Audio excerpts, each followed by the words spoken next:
जय श्री कृष्णा। आप सभी को कार्तिक मास के 23वें दिन की ढेरों शुभकामनाएं। प्रिय दर्शकों, आज आप सुनेंगे कार्तिक मास महात्म्य में कार्तिक मास महात्म्य का 25वां अध्याय। अभी वर्णन चल रहा है गंगा महात्म्य का। कार्तिक मास महात्म्य जिसका आरंभ हुआ था, जब ब्रह्मदेव ने आरंभ में बताया कि किस प्रकार से कार्तिक का स्नान करना चाहिए, स्नान की विधि क्या है, नारायण के पूजन की विधि क्या है, कैसे कार्तिक में सालिग्राम भगवान का पूजन करना चाहिए, क्या महिमा है तुलसी की। फिर सनत कुमार आदि सभी ऋषियों ने पूछा कि प्रभु क्या कारण है कि भगवान नारायण को तुलसी इतनी प्रिय हुई, ऐसा क्या काम किया तुलसी ने। तो वह प्रसंग आया, ब्रह्मदेव ने सुनाया नारद जी को, नारद जी ने प्रथुनाम राजा को और फिर सूत जी द्वारा नैमिसारण्य में सुनाया गया। जलंधर का वृतांत आया, वर्णन आया कैसा हमारा आश्रम होना चाहिए, अर्थात गृहस्थ आश्रम होना चाहिए। गृहस्थ आश्रम सभी आश्रमों में श्रेष्ठ कहा गया है ब्रह्मदेव के द्वारा। ब्रह्मदेव कहते हैं कि क्योंकि ये आश्रम सभी आश्रमों का आश्रयदाता है, इसीलिए ये सब आश्रमों में श्रेष्ठ है। चाहे कोई वानप्रस्थी हो, संन्यास हो, ब्रह्मचर्य हो, सब में श्रेष्ठ गृहस्थ आश्रम है, क्योंकि ये सबको आश्रय देता है। तदुपरांत गंगा महात्म्य आरंभ हुआ। गंगा की महिमा क्या है, दीपदान कैसे करना चाहिए, गंगा स्नान कैसे कब करना चाहिए, और इसी में अब वर्णन चल रहा था जिसमें राजा बलि का वृतांत आया। राजा बलि का वृतांत आया कि राजा बलि ने किस प्रकार से सभी देवताओं को परास्त करके स्वर्ग पर अधिपत्य कर लिया, तीनों लोकों पर अधिपत्य कर लिया, सभी देवताओं को पराजित करके स्वर्ग से भगा दिया। तब देवताओं की जो माता हैं अदिति, उन्होंने भगवान नारायण की तपस्या करी और कड़ी तपस्या करी। कई हजार वर्षों तक तपस्या करने के बाद भगवान विष्णु प्रसन्न हुए। भगवान विष्णु ने प्रसन्न होकर माता अदिति को दर्शन दिए। माता अदिति ने कहा कि प्रभु, मैं अपने पुत्रों के लिए पुनः उनका राज्य मांगती हूँ कि किसी भी प्रकार से असुरों को यहाँ से परास्त करके हटाइए और मेरे पुत्रों को उनका राज्य पुनः दिलवाइए।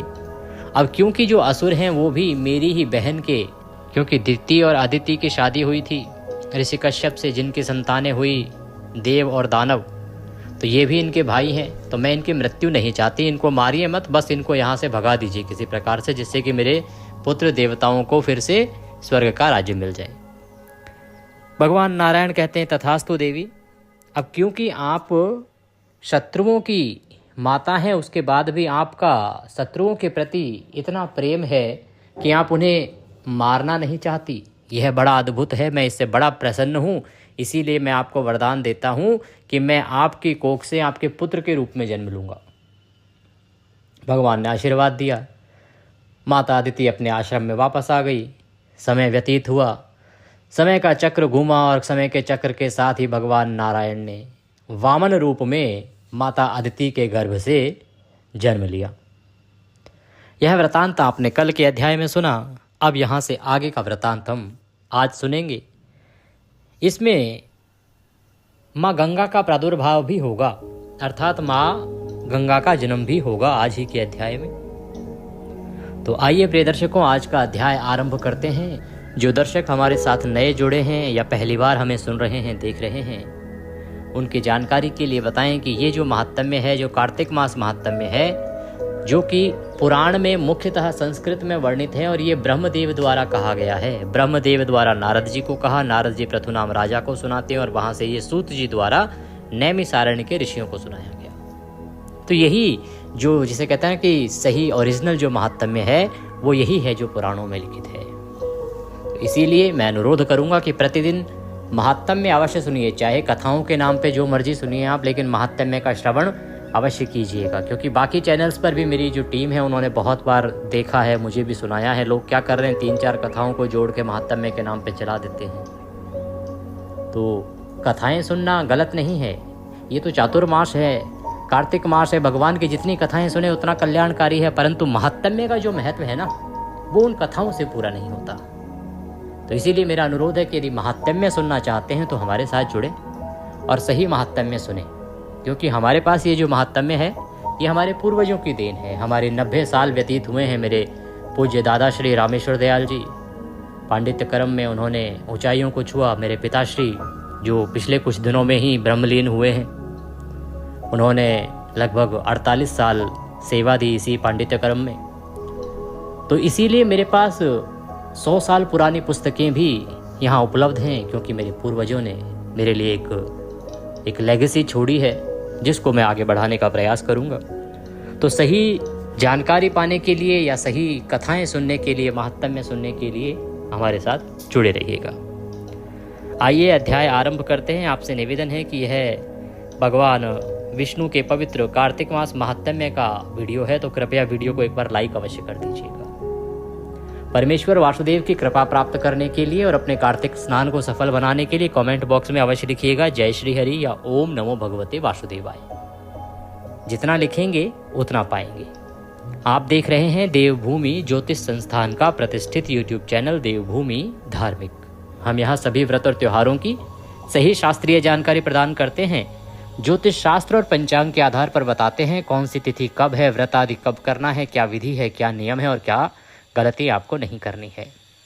यदि आप सभी व्रत और त्योहारों की सही शास्त्रीय जानकारी पाते रहना चाहते हैं तो कृपया चैनल को सब्सक्राइब कीजिए और बेल आइकन को प्रेस कीजिए। आइए प्रिय भक्तों, अब आज का अध्याय आरंभ करते हैं। परम पूज्य गुरुदेव के चरणों की वंदना करते हैं।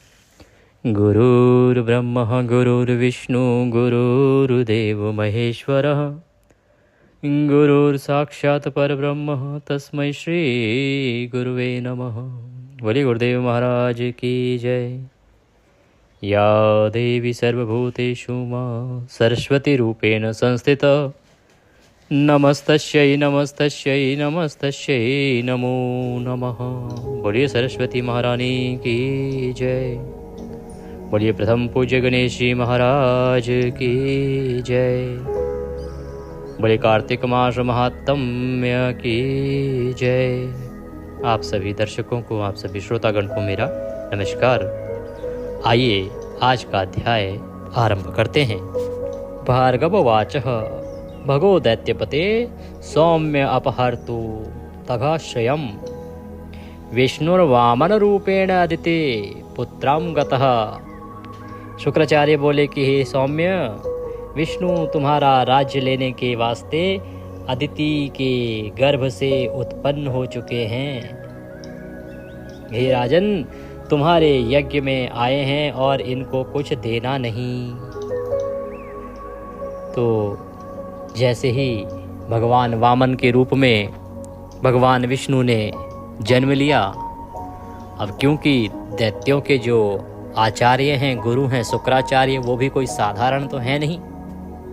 अद्भुत शक्ति है उनके पास, अद्भुत तपस्या की है उन्होंने। यहाँ तक कि कुछ चीज़ें तो उनके पास देवताओं के गुरु से भी बेहतर हैं। वो अकेले गुरु हैं जिनके पास संजीवनी मंत्र है, जो मृत राक्षसों को जीवित कर सकते हैं। देवगुरु बृहस्पति के पास भी वह मंत्र नहीं है, वह शक्ति नहीं है। बड़े तपस्वी हैं, बड़े शक्तिशाली हैं दानव गुरु शुक्राचार्य जी। अब वो पहचान गए, सब समझ गए। अब क्या है कि राजा बलि ने यज्ञ का आयोजन किया। राजा बलि जो हैं वो बड़े दानवीर कहे गए हैं। उनका नियम था कि जो कोई सवेरे सवेरे ब्राह्मण उनके दर पे आएगा, उनसे जो भिक्षा मांगेगा वो अवश्य देंगे। उनके दर से कभी कोई खाली हाथ नहीं लौटता था। और वैसे भी धर्मात्मा थे, जैसा कि मैंने आरंभ में बताया। उन्होंने जो राज्य स्थापित किया, आप सोचिए, एक दानव होते हुए उनका राज्य इतना अच्छा कि वहाँ की प्रजा सदा कुशल से रहती है, प्रेम से रहती है। किसी को कोई रोग नहीं है, किसी को कोई धन की चिंता नहीं, किसी को भोजन की कमी नहीं, किसी पे कोई अत्याचार नहीं। कभी सुना और देखा है क्या भला किसी राक्षस के राज में? परंतु राजा बलि भगवान नारायण के भक्त हैं और वो सदा अपनी प्रजा पर दया करते हैं, बड़े ही दयालु हैं। इसीलिए उनका नियम है कि जो भी ब्राह्मण उनके घर आएगा वो ब्राह्मणों का बड़ा आदर सत्कार करते हैं। तो उन्होंने एक यज्ञ का आयोजन किया है।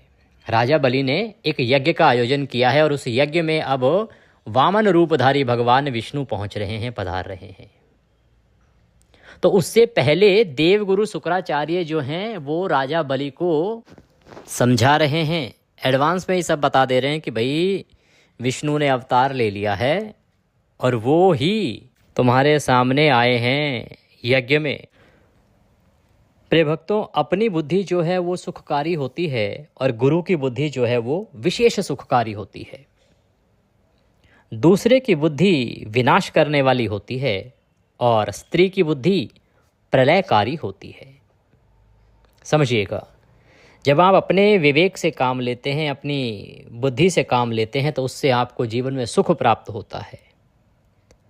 और जब आप गुरु की बुद्धि से काम लेते हैं तो उससे आपको विशेष सुख मिलता है, क्योंकि गुरु सदा आपका विशेष सुख चाहता है। क्योंकि आपके पास जीवन का अनुभव नहीं है, केवल बुद्धि का प्रयोग कर रहे हैं, लेकिन गुरु के पास जीवन का अनुभव भी है और वो आपका सबसे बड़ा सहायक है, सबसे बड़ा हितैषी है। इसीलिए वो आपका गुरु है, इसीलिए वो विशेष सुखकारी होती है। और दूसरे की बुद्धि विनाशकारी, जो दूसरे की बुद्धि से काम लेता है वह सदा विनाश को प्राप्त होता है। आप देखेंगे, जब भी जो भी लोग दूसरे की सलाह से काम करते हैं, स्वयं का विवेक काम नहीं लेते, उनका अहित ही अहित होता है। क्यों? समझिए इसको एक उदाहरण के रूप में। आप किस हालात में हैं और आप जिसके साथ रह रहे हैं उसका स्वभाव किस किस चीज़ को किस प्रकार का है, ये आप बेहतर जानते होंगे या दूसरा जिससे आप उसके बारे में सलाह ले रहे हैं वो। तो अब जिससे आप सलाह ले रहे हैं वो तो जानता ही नहीं जिसके साथ आप रह रहे हैं उसका वास्तविक स्वभाव कैसा है, क्योंकि वो तो कभी कभार मिला है या उसने 2-4 बातें सुनी हैं। और सुनी कौन सी बातें होंगी? जो आपने बताई होंगी। आप कौन सी बात बताओगे? वही बातें ना जो लड़ाई झगड़े हुए होंगे, जो आपको बुरे लगे होंगे। जो उसकी अच्छाइयाँ रही होंगी वो तो आप नहीं बताएंगे, क्योंकि उसकी चर्चा तो, मानव का स्वभाव ऐसा है ना, मानव का स्वभाव ही ऐसा है कि वो किसी अपने मित्र के साथ जो बड़ी घटनाएं घटित होती हैं उनको बता देता है। लेकिन जीवन में यदि कोई आपके लिए संघर्ष कर रहा है, यदि कोई आपके लिए कोई त्याग कर रहा है, तो उसको आप नहीं बता पाते। अब आपको तो ज्ञात है, अगर आप अपनी विवेक या अपनी बुद्धि से कोई निर्णय लेंगे तो आपके मन में ये होगा, नहीं यार इसने मेरे लिए त्याग भी किया था, नहीं ये मेरे बारे में ऐसे भी सोचती है या सोचता है। तो आप निर्णय लेने से पहले उस पहलू को भी समझोगे, क्योंकि आप रात दिन उसके साथ रह रहे हो। लेकिन किसी दूसरे की बुद्धि से काम लोगे, दूसरे की बुद्धि क्या कहेगी? जो आपने उसको शिकायतें की हैं वो उसी के आधार पर आपको सलाह दे देगा। और क्योंकि आपने तो जो बातें बताई हैं वो खाली बुराइयों की बताई हैं, उसके आधार पर जो निर्णय देगा वो अनुचित ही अनुचित होगा, उससे आपका विनाश होगा। क्योंकि सामने वाले की अच्छाई को आप बढ़ावा नहीं दे रहे हैं, आप समझ ही नहीं रहे।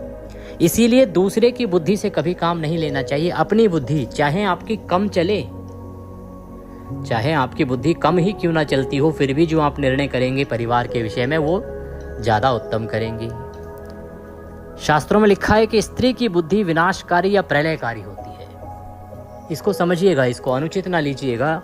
ऐसा नहीं कि स्त्री के पास बुद्धि नहीं होती, स्त्री के पास पुरुष से अधिक बुद्धि होती है। शास्त्री कहते हैं कि स्त्री के पास पुरुष से अधिक बुद्धि होती है, क्योंकि वह स्त्री जो होती है वह पुरुष से अधिक सहनशील होती है। एडजस्टमेंट करना जितना स्त्री को आता है, नारी को आता है, उतना पुरुष को नहीं आता। परंतु स्त्री की बुद्धि में एक कमी भी होती है कि वो जब एक बार भड़कती है ना, फिर वह कभी किसी का हित और अहित नहीं सोचती। वो बिना किसी का हित अहित सोचे हुए निर्णय कर डालती है। उस समय पर उस स्त्री की बुद्धि की यहाँ चर्चा की जा रही है जो कि विनाशकारी होती है। सामान्यतः अगर बात करेंगे तो सामान्यतः स्त्री की बुद्धि बहुत ही उत्तम है। अगर कोई उसको सलाहकार के रूप में रखता है, परिवार में यदि उसकी सलाह ली जाती है, तो वह कभी अपने परिवार का अहित नहीं करती, अपने परिवार का अहित नहीं चाहती। परंतु यदि उसी स्त्री की बुद्धि को क्रोध के समय प्रयोग किया जाए तो उससे विनाशकारी कुछ हो नहीं सकता, क्योंकि क्रोध के समय स्त्री अपनी सभी समझ को खो देती है। और आज तो स्त्री कहाँ से कहाँ पहुँच रही हैं, आप देख ही रहे हैं। महिलाएं हर विभाग में ऊपर हैं। और मैं अपने घर में भी अपनी धर्मपत्नी को उतना ही स्थान देता हूँ, क्योंकि मैं ये मानता हूँ कि वो सही समझ रखती हैं। और क्योंकि वो सही समझ रखती हैं, इसीलिए वो एक अमेरिकन वित्तीय संस्थान में एक उच्च पद पर आसीन है। तो मेरा अपना व्यक्तिगत अनुभव भी यही है कि स्त्री के पास बुद्धि बहुत होती है, स्त्री की बुद्धि बहुत काम भी करती है। और स्त्री सहनशील भी बहुत होती है, इसीलिए उससे सलाह अवश्य करनी चाहिए, परंतु क्रोध के समय पर दी हुई सलाह को नहीं मानना चाहिए। स्त्री क्रोध के समय जो सलाह देगी वह उचित नहीं होती है, क्योंकि शुक्राचार्य जो हैं गुरु हैं, तो वो विशेष हितकारी सलाह दे रहे हैं, विशेष सुखकारी सलाह दे रहे हैं अपने शिष्य राक्षस राज बलि को। कहते हैं कि जो शत्रुओं का हित करने वाला हो उसको अवश्य मारना चाहिए, सहायक के नाश होने पर कुछ उपाय नहीं चलता। इस प्रकार जब गुरु जी समझा रहे हैं तो राजा बलि कहते हैं, एवं गुरो न वक्रव्यम धर्म मार्ग विरोधतः यद्यादत्ते स्वयं विष्णु किम स्मादधिकम परम। राजा बलि बोले, गुरु जी धर्म मार्ग विरोधी बात नहीं कहना चाहिए। जो विष्णु आप ही ग्रहण करेंगे तो इससे अधिक क्या है। विद्वान लोग विष्णु के प्रसन्न करने के लिए यज्ञ करते हैं, सो साक्षात आए हैं। अरे इससे बढ़कर और क्या चाहिए।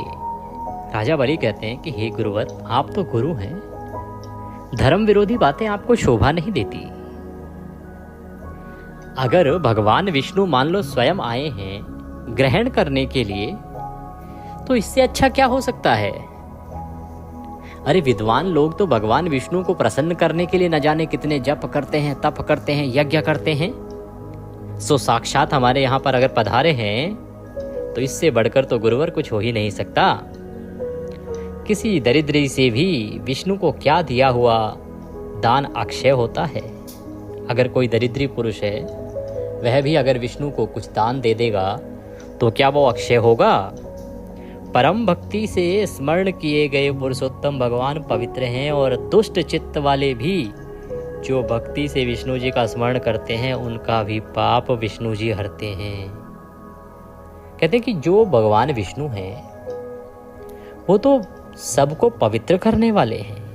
अगर किसी का दुष्ट चित्त हो, अर्थात जो कुकर्मों में लगा हो, पापों में लगा हो, वो भी यदि एक बार सच्चे दिल से भगवान का स्मरण कर लेता है तो भगवान विष्णु तो उसके भी पापों को उतनी ही अच्छी तरह से हर लेते हैं जैसे अपने भक्तों के।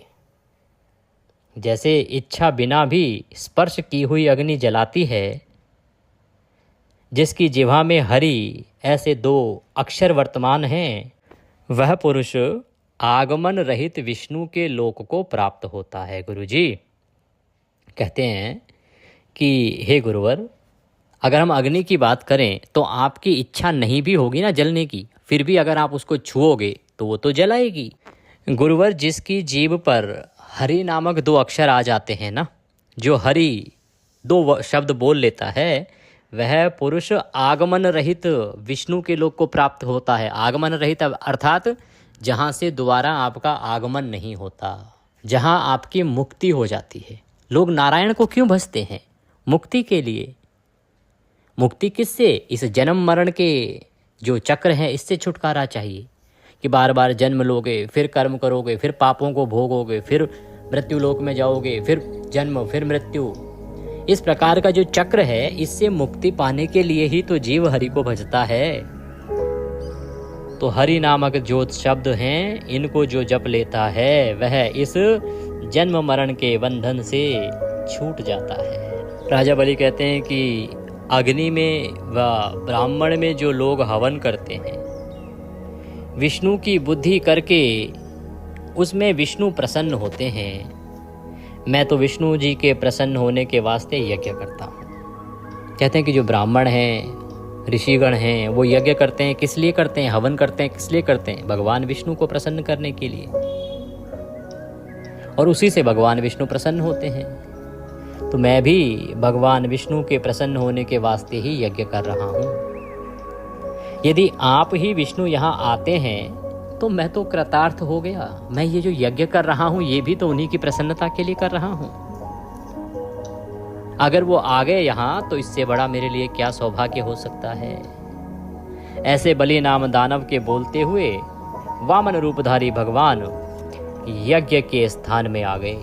तो इस प्रकार से गुरु को राजा बलि जो हैं समझा ही रहे हैं। अभी जहाँ यज्ञ चल रहा है वहाँ पर गुरु को समझा रहे हैं कि आप ऐसी सलाह ना दो, कि भगवान आ गए हैं, छल करेंगे, ये करेंगे, वो करेंगे, जो भी करेंगे मेरा तो उद्धार ही है। ऐसा वार्तालाप वो कर ही रहे थे, गुरु और शिष्य बलि और शुक्राचार्य। तभी वहां पर छोटे से बालक के रूप में वामन रूपधारी भगवान नारायण पधार गए। सूत जी कहते हैं कि बलि ने विष्णु जी को अर्घ्य दिया, नेत्र में अश्रुयुक्त बलि बोले। अब क्योंकि जो आए हैं वामन रूपधारी, हाथ में कमंडलू धारण किए हुए, ब्राह्मण बालक का वेश है। अब ब्राह्मण को तो पूजा की ही जाती है, ब्राह्मण और ऋषि को सदा अर्घ्य दिया जाता है। राजाओं के यहाँ यही रीत रही है, यही नियम रहा है। अतः उसी नियम का पालन करते हुए जैसे ही उनको देखा तो राजा बलि ने तुरंत ही उनका जो आतिथ्य सत्कार है वह किया, उनको अर्घ्य आदि दिया। राजा बलि की आंखों में अब आंसू हैं। अश्रुयुक्त जो राजा बलि हैं वो इस प्रकार से बोले, आज मेरा जन्म, यज्ञ, जीवन सब सफल हो गया, मैं कृतार्थ हो गया। ये सब ऋषि लोग कृतार्थ हैं, पूर्व की तपस्या का फल प्राप्त हुआ। मैं धन्य कृतकृत्य हूँ, भाग्यवान हूँ, कृपानिधे, मैं तुम्हारा सेवक हूँ, मैं तुम्हारा नौकर हूँ, मैं तुम्हारा दास हूँ। कहो आपकी प्रसन्नता के लिए क्या करूँ। देखिए राजा बलि कितने प्रेम से भगवान से बोल रहे हैं, जबकि उन्हें पता है, गुरु ने पहले ही बता दिया कि छल करने आए हैं, तुम्हारा विनाश करने आए हैं। पर कितना अद्भुत भक्त है भगवान का।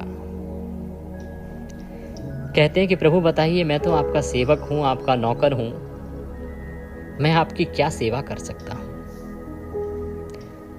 इस प्रकार जब सुना तो भगवान वामन बोले, देहि में तपसे स्थातु भूमिम त्रिपद मातृका। वामन रूपधारी भगवान बोले कि हमको तपस्या करने के लिए 3 पग पृथ्वी दे दो, भूमि दे दो। ऐसे वचन सुन राजा बलि जो हैं वो अचंभित हो गए, अचरज में पड़ गए। कहते, महाराज राज्य क्यों नहीं मांगते, ग्राम नगर क्यों नहीं मांगते, धन मांगो। अरे आपने तो कुछ नहीं मांगा। अरे प्रभु इससे होगा क्या, 3 पग भूमि से? मैं 3 लोक का राजा, मुझसे 3 पग भूमि मांगते हो। अरे राज्य मांगो मुझसे, ग्राम मांगो, नगर मांगो, धन मांगो, मैं दूंगा ना, मैं मना थोड़ी करूंगा, दास हूं आपका, आप मांगो तो सही। आपने तो कुछ मांगा ही नहीं। सूत जी कहते हैं कि वह सुनकर कपट वेशधारी विष्णु बलि को वैराग्य दिखाते हुए बोले, हे दैत्येंद्र सुनो, जो गुप्त से भी गुप्त है वह कहता हूं, संगहीन को धन से क्या, हम तो सब जीवन के अंतर्यामी हैं, ऐसा जानो, सब बराबर हैं, धन से क्या है। शास्त्र में यह निश्चय है, पृथ्वी क्षत्रियों के बस है, उनकी आज्ञा में सब रहते हैं तो परम पद को प्राप्त होते हैं। सब जीवन को अपने समान देखते हैं, शांत चित्त ऐसे लोगों का कौन देने वाला है। क्या दिया जाए? क्षत्रियों को, ब्राह्मणों को पृथ्वी का दान देना चाहिए और बदले में ब्राह्मण को भी अपनी तपस्या का 6वां अंश देना चाहिए। पृथ्वी दान का महात्म्य बहुत उत्तम है दैत्येंद्र, वह महात्म्य हम तुमसे कहते हैं, उसे सुनो। तो वामन रूपधारी भगवान विष्णु कहते हैं राजा बलि से कि राजा बलि, इसकी महिमा सुनो, हमने क्यों तुमसे केवल पृथ्वी मांगी है। जो पृथ्वी का दान है वह अद्भुत दान है, उसका महात्म्य जो बड़ा गुप्त है वो हम तुम्हें कहते हैं। हमको छोड़ दूसरा कहने को उसको समर्थ भी नहीं है, हमारे अलावा कोई उसको कह भी नहीं सकता। जो लोग कुटुंब वाले विद्वान ब्राह्मण को पृथ्वी देते हैं वो फिर आगमन रहित ब्रह्मलोक को जाते हैं। ऐसे ब्राह्मण को जिसके पास कुटुंब है, परिवार है, ऐसे ब्राह्मण को जब आप भूमि देते हैं तो ऐसा दानदाता व्यक्ति ब्रह्मलोक को जाता है। कारण क्यों है? सन्यासी को दान देने से क्यों नहीं, जबकि तपस्या तो सन्यासी अधिक करता है। कारण ये है कि जब कुटुंब भी ब्राह्मण को देते हैं तो कुटुंब में लोग अधिक होते हैं। अधिक ब्राह्मणों का पेट भरेगा आपके द्वारा दी गई जमीन से। आपने जो भूमि दी है, चाहे वो रहने के लिए दी है, चाहे वो खेत आदि कृषि के लिए दी है, किसी भी उद्देश्य से दी है, तो अधिक ब्राह्मणों का पेट भरेगा उससे। अधिक ब्राह्मणों का पेट भरेगा तो आपको अधिक पुण्य मिलेगा। जब आप सन्यासी को देंगे, सन्यासी तो अकेला है, तो यहाँ पे अधिकता को महत्व दिया गया है कि किसी ऐसे ब्राह्मण को दान दीजिए जो कुटुंबी है, जिसके पास कुटुंब है। और यहीं पर गृहस्थी ब्राह्मण का महत्व बढ़ जाता है। जिसका अपना गृहस्थ है तो कुटुंब भी होगा। तो शास्त्रों में कभी भी सन्यासी ब्राह्मण को महत्व नहीं दिया। शास्त्र हमेशा गृहस्थी ब्राह्मण को महत्व देते हैं और कुटुंबी ब्राह्मण को महत्व देते हैं। शास्त्र कहते हैं जिसका जितना बड़ा कुटुंब है उसको उतना दान देंगे, वो उतना अधिक फल देगा। तो कहते हैं कि जो कुटुंब वाले विद्वान ब्राह्मण को पृथ्वी देते हैं वो फिर आगमन रहित ब्रह्मलोक को जाते हैं। जिसने भूमि दी उसने सब कुछ दिया, ये समझो। भूमि देने वाला मोक्ष को प्राप्त होता है। रोजगारहीन, दरिद्री, कुटुंबी ऐसे ब्राह्मण को जो खेती करने वाली भूमि दान करता है उसका फल सुनो। गंगा जी के तट में जो कोई विधि से 100 अश्वमेध यज्ञ करता है उसको जो फल मिलता है सो पृथ्वी दान करने वाले को मिलता है। मान लीजिए कोई ऐसा ब्राह्मण है बेचारा जो रोजगारहीन है, जिसके पास रोजगार नहीं है, और दरिद्री का अभिप्राय है गरीबी से, कुपथगामी ब्राह्मण से नहीं, जो गलत रास्तों पर चलने वाला ब्राह्मण है उससे नहीं, दरिद्री जो गरीब ब्राह्मण है लेकिन भगवान का भक्त हो, जीवन में उच्च नियमों का पालन करने वाला होना चाहिए, पापी ब्राह्मण नहीं होना चाहिए। तो यदि कोई बेरोजगार है, जिसके पास रोजगार नहीं, कमाने का कोई साधन नहीं है, गरीब है, ऐसे किसी ब्राह्मण को जो खेती करने के लिए पृथ्वी दान देता है उसका फल गंगा जी के तट पर संपूर्ण विधि से 100 अश्वमेध यज्ञ करने से जो फल मिलता है उससे भी अधिक है। इस प्रकार का फल है यदि आप किसी ब्राह्मण को पृथ्वी दान करते हैं। कहते हैं हे राजन, पृथ्वी किसी की निश्चल नहीं है। मानधाता इत्यादि बहुत राजा पृथ्वी को छोड़ के स्वर्ग को गए कि पृथ्वी वो नहीं है कि किसी की संपत्ति हो गई, आज नहीं तो कल सब इधर ही छोड़ के जाएंगे, इसको साथ नहीं जाती है। चंचल लक्ष्मी से जो लोग परम पद को साधते हैं वे धन्य हैं, इस जन्म और पर जन्म में कृतार्थ हैं। भूमि दान के समान दूसरा दान न हुआ न होगा, सब पापों का नाश करने वाला है। हे दैत्य कुलेश्वर, पृथ्वी संबंधी इतिहास सुनो, जिसके सुनने से भूमि दान के समान फल होता है। तो भगवान वामन जो हैं राजा बलि को महत्व समझा रहे हैं कि पृथ्वी दान क्यों करनी चाहिए। उन्होंने 3 पग भूमि मांगी है, इसका क्या फल है, और उसको समझाते हुए वो पृथ्वी के दान की महिमा बता रहे हैं। आगे अब वो कहते हैं कि पृथ्वी संबंधी जो इतिहास है इसको सुनो, इसको सुनने मात्र से ही भूमि दान करने का फल प्राप्त होता है। कहते हैं भले ब्रह्म कल्प में रोजगारहीन दरिद्री भद्रमती नाम के मुनि थे, जिन्होंने पुण्य धर्म शास्त्र बहुत सारे सुने। उसके 6 स्त्री थी, श्रुता, सिंधु, यशोमती, कामिनी, मालिनी, शोभा। उन स्त्रियों में 240 लड़के हुए। तो ऋषि जो थे भद्रमती दरिद्री गरीब ऋषि थे, उनकी 6 पत्नियां थी और 6 पत्नियों से 240 बच्चे थे, लड़के थे। भद्रमती नाम मुनि अपने लड़कों को क्षुधा से पीड़ित देख आप भी क्षुधा से पीड़ित हो विलाप करने लगा। बिना पुत्र बिना धन जन्म धिक्कार है।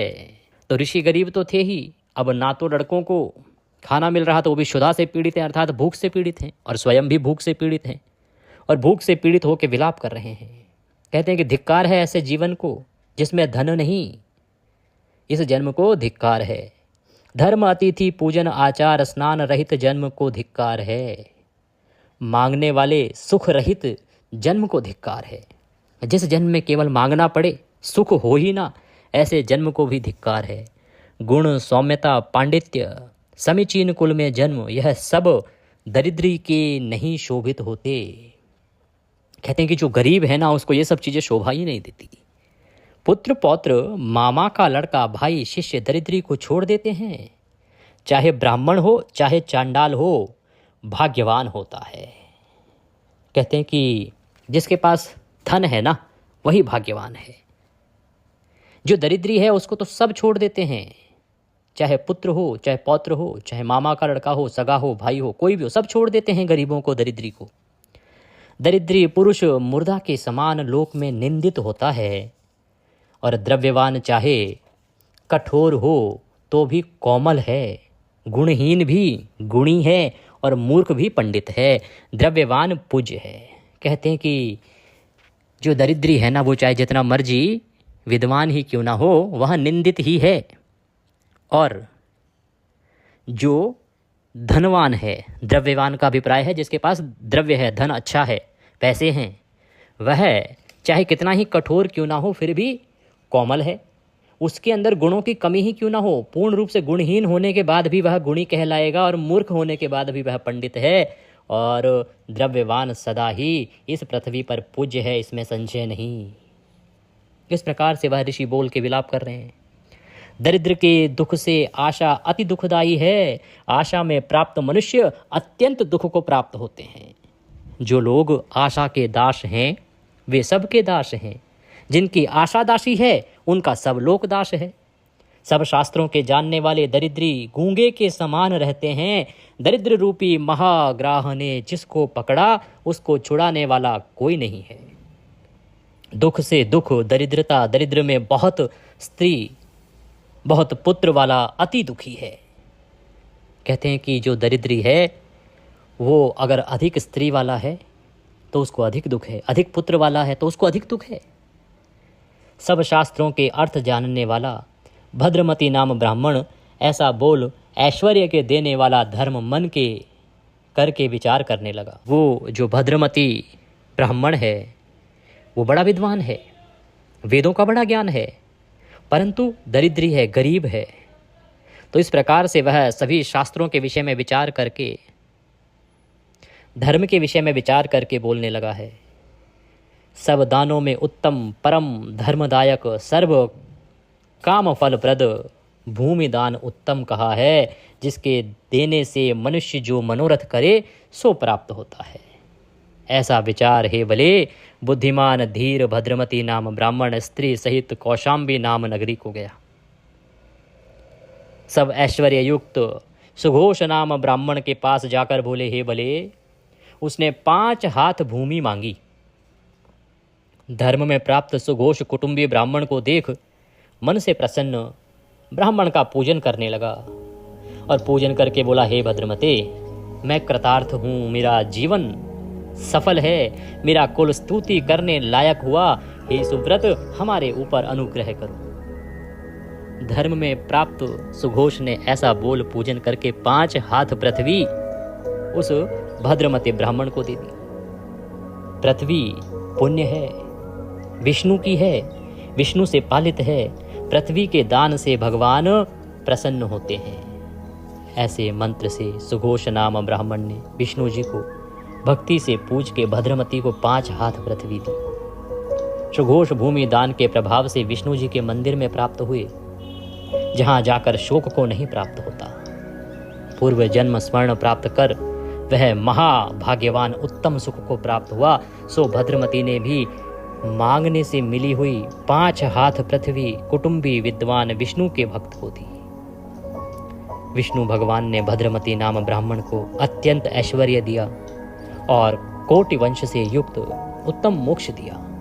इस कारण हे दैत्यपते, तुम सब धर्मों से युक्त हो, हमको 3 पग पृथ्वी दे दो, मोक्ष के वास्ते हम उत्तम तपस्या करेंगे। भगवान विष्णु पृथ्वी दान का महत्व समझा रहे हैं। उन्होंने सुव्रत ब्राह्मण का उदाहरण दिया कि कैसे वह परेशान होकर एक ब्राह्मण के पास गया, 5 हाथ भूमि मांगी। वह ब्राह्मण प्रसन्न हुआ कि मेरे तो अहोभाग्य की आज कोई कुटुंबी ब्राह्मण आया है। उसने हंसते हंसते भगवान का संकल्प करते 5 हाथ भूमि दे दी और वह भगवान के परम पद को प्राप्त हुआ। तो भगवान विष्णु कहते हैं कि हे बलि, यह पृथ्वी का दान तो महादान है। अब हमें भी केवल 3 पग भूमि ही चाहिए तपस्या करने के वास्ते। बलि ने आनंद से वामन को पृथ्वी देने के वास्ते जलयुक्त लोटा लिया। उसमें टोंटी लगी थी। इतने में तपोबल से शुक्राचार्य ने टोंटी के अंदर जाकर जल रोक दिया।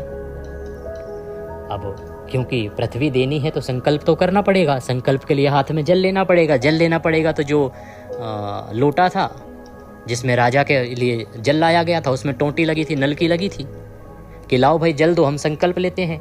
अब शुक्राचार्य तो जानते थे कि बलि ने संकल्प ले लिया तो छलने आया है, विष्णु है, छल जाएगा, कैसे रोकूं। तो शुक्राचार्य छोटा सा वेश धारण करके और उस टोंटी के अंदर घुस गए। लोटे में जो नलकी लगी थी जल निकालने के लिए, उस टोंटी के भीतर जाकर शुक्राचार्य घुस गए और जल को रोक दिया, जिससे कि जल ही बाहर ना आ पाए। ना जल आएगा, ना संकल्प होगा, ना संकल्प होगा, ना पृथ्वी जाएगी, ना पृथ्वी जाएगी, ना विष्णु छल पाएगा। यह विचार करके वो अंदर घुस गए। यह बात विष्णु ने जान ली। अब वो तो अंतर्यामी है भगवान, तो विष्णु जी जान गए कि शुक्राचार्य अंदर घुस गए। यह बात भगवान विष्णु ने जान ली और जानकर टोंटी के छिद्र में कुश छोड़ दिया। कुशा घास होती है ना, कुशा घास, जिसका महत्व मैंने पहले भी आपको समझाया है, जो बड़ी ही अग्रभाग उसका बड़ा तीक्ष्ण होता है, बड़ा कठोर होता है वो। अब भगवान सब समझ गए तो उन्होंने क्या किया, कुशा ली और उस टोंटी के छिद्र में डाल दी। वह कुश जो भगवान विष्णु के हाथों से अंदर भेजी गई थी वो कोटि सूर्य के समान तेज अस्त्र हुआ और उग्र उस कुश के अस्त्र से शुक्राचार्य का एक नेत्र फूट गया। जैसे ही भगवान ने कुश डाली, शुक्राचार्य की आंख पे लगी वो। अब भगवान ने डाली कुश तो मजबूत तो रही होगी, वैसे ही कुशा बड़ी तेज होती है, तो इससे शुक्राचार्य यहाँ पर अंधे हो गए। आपने देखा होगा शुक्राचार्य की एक आंख नहीं है, वो यहीं पर चली गई थी। भगवान विष्णु ने उनकी एक आंख फोड़ डाली। वह कुश कोटि सूर्य के समान तेज अस्त्र हुआ। उग्र उस कुश के अस्त्र से शुक्राचार्य का एक नेत्र फूट गया। तब शुक्राचार्य दैत्यों से बोले, अस्त्र के तुल्य कुश देखो। जल आ गया। राजा बलि ने हाथ में जल लिया, संकल्प लिया 3 पग भूमि का और भगवान को 3 पग भूमि देने के लिए संकल्प कर लिया। संकल्प होते ही उसी समय विश्वात्मा भगवान ब्रह्मलोक पर्यंत बढ़ गए। इतना बड़ा आकार बना लिया फिर भगवान ने जो ब्रह्मलोक तक जाता था। विराट रूप भगवान ने 2 पांवों से पृथ्वी को माप लिया। भगवान उस पांव से ब्रह्मांड के अंत में प्राप्त हुए। पांव के अंगुष्ठ से ब्रह्मांड 2 प्रकार फूट गया। उस दरवाजे से ब्रह्म संबंधी जल बहुत तरह से प्राप्त हुआ। विष्णु जी का पद उस जल में धोया गया। निर्मल लोक पावन वह जलधारा रूप हुआ। वह जल ब्रह्मादिक देवताओं को पवित्र करता 7 ऋषियों से सेवित हुआ। सुमेरु पहाड़ के ऊपर जाके पड़ा और वही गंगा है। ऐसा अद्भुत कर्म देख ब्रह्मादिक देवता ऋषि मुनि स्तुति करने लगे। भगवान ने आकार बढ़ाया तो भगवान ने क्या किया कि एक ही पग में सब नाप डाला। तो उसके जो अंगूठा था ना, उससे वह छिद्र हुआ जहां से कि जल गिरा, और वह जल जब ब्रह्मांड का गिरा तो वही जो जल था, वह जो जल धारा थी, वह गंगा के रूप में प्रकट हुई, जो सीधा सुमेरु पर्वत पर जाकर पड़ी थी। इसे देखकर ब्रह्मादिक देवता ऋषि मुनि स्तुति करने लगे। ब्रह्मादिकों के स्वामी परम श्रेष्ठ आत्मस्वरूप अपार महिमा वाले अनंत मूर्ति तुम्हें नमो नमः। ब्रह्मात्मा कर्म कारक परेश परमात्मा रूप ब्रह्मादिकों से श्रेष्ठ अखिल रूपधारी तुम्हें नमस्कार है। हे परेश ब्रह्मादिकों के स्वामी तुम्हें नमस्कार है। हे परमानंद परमात्मा ब्रह्मादिकों से पर सनातन जगत मूर्ति प्रमाण रहित तुम्हें नमस्कार है। सब ओर से नेत्र भुजा सिर धारण करने वाले, सब ओर आने वाले तुम्हें नमस्कार है। इस प्रकार स्तुति किए गए महाविष्णु ने हंसते हुए ब्रह्मादिक देवताओं को अपना पद देकर अभय दिया। इस प्रकार से सभी को उनका स्थान मिल गया, उनके लोक मिल गए, और लक्ष्मीपति भगवान ने बलि दैत्य को बांधकर भोग युक्त रसातल में स्थान दिया। ऋषि लोग कहते हैं कि विष्णु ने विरोचन के लड़के बलि को घोर सर्पों से युक्त रसातल में क्या भोजन दिया। सूत जी कहते हैं, अग्नि में बिना मंत्र जो हवन किया जाता है और अपात्र को दान किया जाता है, वह राजा बलि को दिया गया। जो ऋषिगण हैं वो पूछने लगे कि महाराज रसातल में भेज दिया उसको, तो उसको भगवान विष्णु ने, महाविष्णु ने राजा बलि को भोजन क्या दिया। भगवान विष्णु ने कहा कि जो कोई हवन करेगा और हवन में बिना मंत्र के आहुति देगा, आप देखते हैं ना, इसीलिए हम लोग जब भी हवन करते हैं, आपके यहाँ में पंडित जी आते होंगे, बोलते होंगे बोलिए स्वाहा स्वाहा। अब जो बिना बोले आहुति दी जाएगी वो राजा बलि को जाती है, वो राजा बलि को हिस्सा दे दिया गया कि जब भी कोई हवन कार्य होगा और बिना मंत्र के अगर कोई आहुति जाएगी तो वो राजा बलि के मुख में जाएगी। और जो अपात्र को दान देगा, अपात्र अर्थात अगर आप सुयोग्य ब्राह्मण को दान नहीं देंगे, ब्राह्मण कौन, जो वेद पाठी हो, ब्राह्मण कौन, जो भगवान का स्मरण करता हो, ब्राह्मण कौन, जो धर्म कर्म करता हो, जो भगवान की भक्ति करता हो, ऐसे सुपात्र को जो दान देगा वही आपको फल प्राप्त होगा, क्योंकि वह भगवान विष्णु को जाएगा। और जो कुपात्र को देगा, किसी ऐसे ब्राह्मण को जो ना धर्म करता ना कर्म करता, जिसका पांडित्य कर्म से लेना देना नहीं, केवल नाम का ब्राह्मण है, जो ना जाप करता है, ना भगवान का नाम लेता है, ना वेद पढ़ता है, ना पुराण पढ़ता है, ना गुणी है, उसको जो दान देगा वह अपात्र का दान है और वो दान राजा बलि के पास जाएगा। तो वह दान भी आपका राक्षसों को लगता है। इसीलिए मैं कहता हूँ कि सदा सदपात्र ब्राह्मण को ही दान दीजिए। अपवित्रता से जो हवन व दान होता है उसे बलि दैत्य पाता है। इस प्रकार भगवान विष्णु ने बलि को और राक्षसों को रसातल दिया, अर्थात पाताल दिया, देवताओं को उत्तम स्वर्ग दिया, देवताओं से पूजित महर्षियों से स्तुति गंधर्वों से गीयमान फिर वामन रूप हो गए। इस प्रकार बड़ा कर्म देख ब्रह्मादि मुनियों ने पुरुषोत्तम भगवान को प्रणाम किया। सर्वभूतात्मक वामन रूपात्मक को प्राप्त विष्णु भगवान संपूर्ण लोक को मोह देने वाली तपस्या करने को गए। विष्णु जी के पांव से उत्पन्न गंगा का ऐसा प्रभाव है जिसके स्मरण मात्र से सब पापों से मनुष्य छूट जाता है। गंगा निश्चय से सब पापों को दूर करती है। हे राजन, बाल, हाड़, नख, दंत, भस्म गंगा के स्पर्श मात्र से उत्तम पद को प्राप्त होता है। हे राजन, मनुष्यों से जिसकी हड्डी का भस्म गंगा में छोड़ा जाता है वह चाहे महापापी ही होवे परम पद को प्राप्त होता है। हे राजेंद्र सुनो, गंगा सब पापों को नाश करने वाली है। गंगा जल के विद्युमन मात्र से सेवन से नरकों का भय दूर हो जाता है। हे राजन, मुनियों ने जो पाप कहे वे सब गंगा के बिंदु मात्र से नाश होते हैं। जो पुरुष इस अध्याय का सावधान चित्त से पाठ करते हैं या सुनते हैं अथवा देवालय में देवता के स्थान में कहते हैं, उसे 1000 अश्वमेध यज्ञ का फल प्राप्त होता है। इति कार्तिक महात्म्ये 25वां अध्याय संपूर्ण। इसी के साथ यह 25वां अध्याय यहाँ पूर्ण हुआ। बोले विष्णु भगवान की जय। प्रिय दर्शकों, आज का अध्याय काफ़ी बड़ा था, आपको समय बहुत लगा होगा, मैं क्षमा प्रार्थी हूँ, पर आपने सुना, प्रसंग ही इतना उत्तम था और मैं कभी अपने आप को रोक नहीं पाता। जब भी कोई ऐसा प्रसंग आता है जो मानव कल्याण के लिए हो तो मैं उसको अपने आप से ही प्रयास करता हूँ कि कुछ और विस्तार से समझाने का प्रयास करूँ। तो जुड़ने के लिए आप सभी का धन्यवाद। कुछ कहना चाहते हैं, पूछना चाहते हैं, कमेंट बॉक्स में लिख के पूछ लीजिएगा। दक्षिणा स्वरूप कुछ भी भेजना चाहते हैं तो स्क्रीन पर नंबर आ रहा है उस पर भेज सकते हैं, या जो QR कोड आ रहा है उस पर भी सीधे हमारे बैंक खाते में भेज सकते हैं। कुछ समय बचा है, भीष्म पंचक आरंभ हो रहा है, बहुत ही महत्वपूर्ण है भीष्म पंचक, उससे संबंधित वीडियो मैंने अपलोड किया है, उसका लाभ लीजिएगा। जो आने वाली एकादशी है ना, त्रिस्पर्शा एकादशी है, 3 तिथियों को स्पर्श कर रही है, अद्भुत एकादशी का योग है। वीडियो मैंने अभी अपलोड किया है, उसका भी लाभ लीजिएगा। और आंवला नवमी का जो वीडियो है कि कैसे आंवले का दीपदान करें, वह भी अपलोड हो चुका है, उसका भी अवश्य ही लाभ लीजिएगा। नारायण सब पर कृपा करें। हरे कृष्ण।